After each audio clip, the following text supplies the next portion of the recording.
This week, our beautiful sun, the sun within us, our consciousness, the life, is activating the ninth I Ching frequency.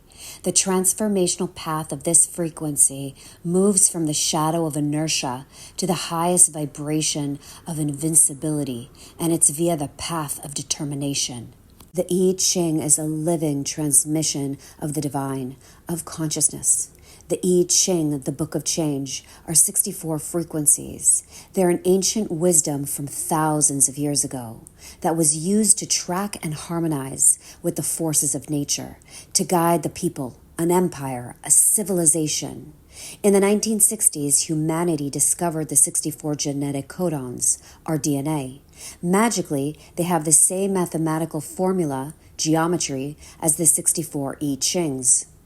Every 6 days, the sun activates one of the 64 I Ching frequencies, which activates within us a corresponding genetic codon within our DNA, which stimulates our consciousness field, the theme of the life.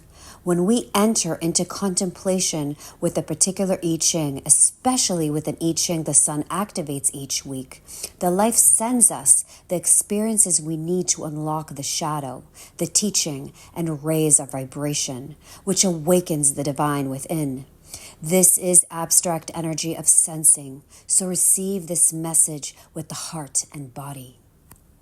The original name of this I Ching, this frequency, is called the taming power of the small. The original symbolism is of the wind and the sky, accompanied by the threat of rain. And the symbolism is that the wind is only strong enough to keep the rain at bay. At the time when the I Ching was written, King Wen was threatened by war by his neighbors, and he only managed to keep them calm by a continuous stream of friendliness, hence the meaning of this frequency. This is a good image for understanding this energy. At the shadow, it's inertia, the tendency of objects to remain in the current state of motion or rest, unless acted upon by external forces.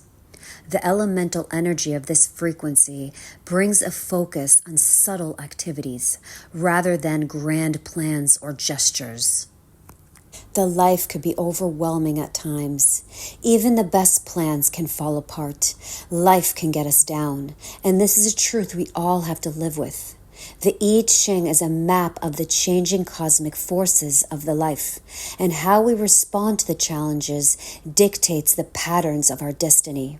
When we fall victim to the shadow frequency, if we indulge in our negativity for too long, it will drain us of our life force. It will suck us dry. The journey towards awareness, towards the light, can be filled with disappointment. We make a big leap just to have a bigger fall. And sometimes we feel we're back where we started. And sometimes we feel we haven't gone anywhere at all. These are the kind of feelings that plague the ninth shadow, which brings inertia, feeling stuck, as if you're standing before a huge mountain, feeling overwhelmed, thinking, how is it possible that I'm going to get to the top of the mountain?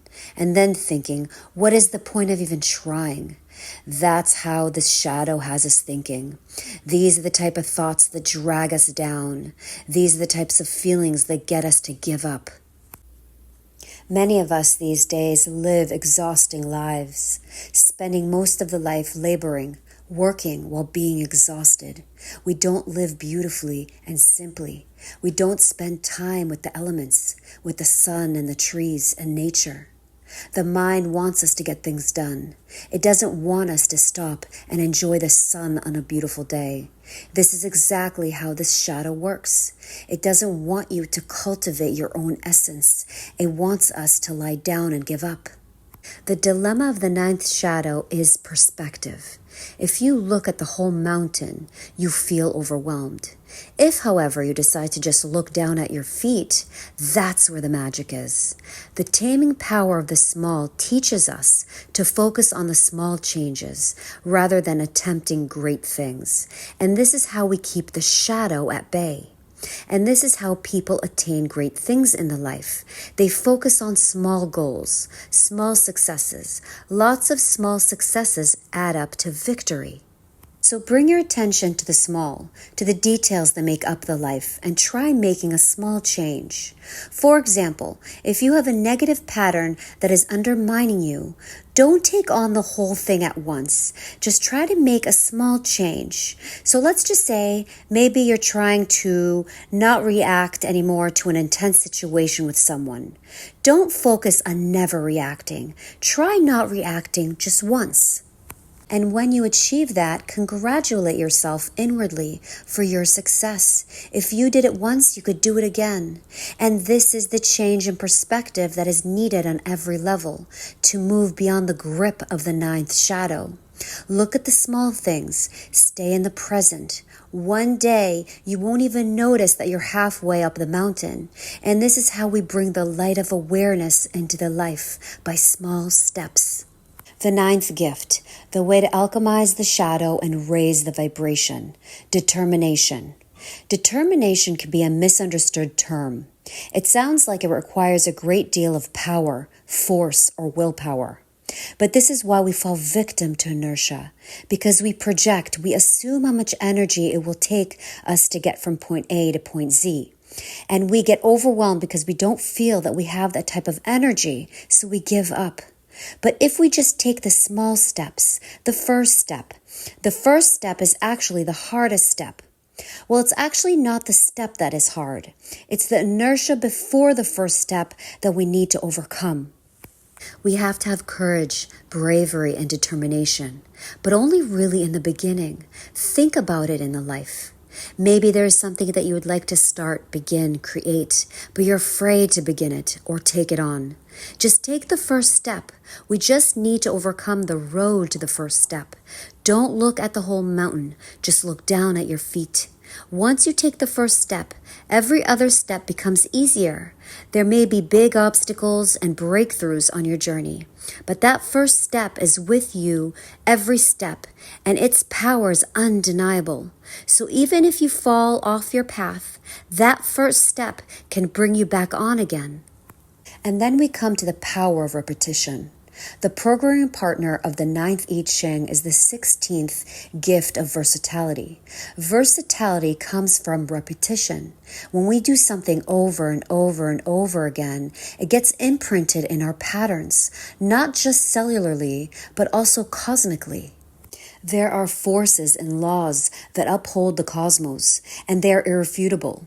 So if, for example, you pray for something over and over and over again from your heart, then one day that prayer must be granted, so long as it's a selfless prayer, so long that it is in the highest service of all, the whole of the life.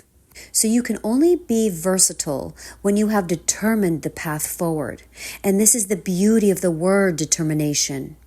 It also holds the notion of predetermination, that once you get in the momentum, the practice, the routine you are being, it holds itself up. The cosmos step in and help you attain it. It feels like something wants to happen. The gift of determination can also include working together with others, encouraging others, learning from others. We create our karma of tomorrow today. Well, in truth, it's moment by moment. But that's the power of focusing on the present, of the now moment, of looking down at your feet. So whatever your difficulties are in the life, bring your attention, your determination to the small, everyday, local details. Make the changes there. That's the foundation of magic, the transmutation of the small, the taming power of the small, into the light, into the truth. The ninth city, the highest vibration, invincibility.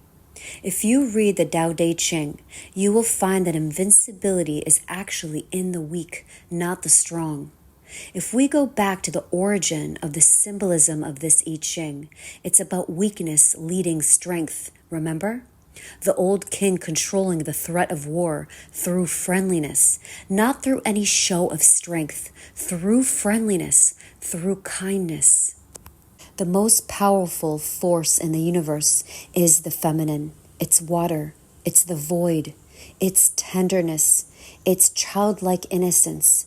It's delicate. This is the spirit that makes us invincible. It's all the qualities of the yin. softness, surrender, yielding, playful, subtle. That's the divine. These are the qualities of divinity, of the light. To be invincible, you have to give up your identity, your attachments to the form. You have to die to the life to be reborn in eternity. Only that which has died can be invincible. Then there is just pure love. I empower you this week to create space, get to higher awareness, notice your thoughts, feel all the sensations fully that come up in the body this week. Shine the light of awareness to any feelings of overwhelm or feeling stuck or wanting to give up. And feel the sensations fully in your body. Breathe into them deeply. And then bring your attention to what's in front of you, what's at your feet, and take the first step. Be blessed.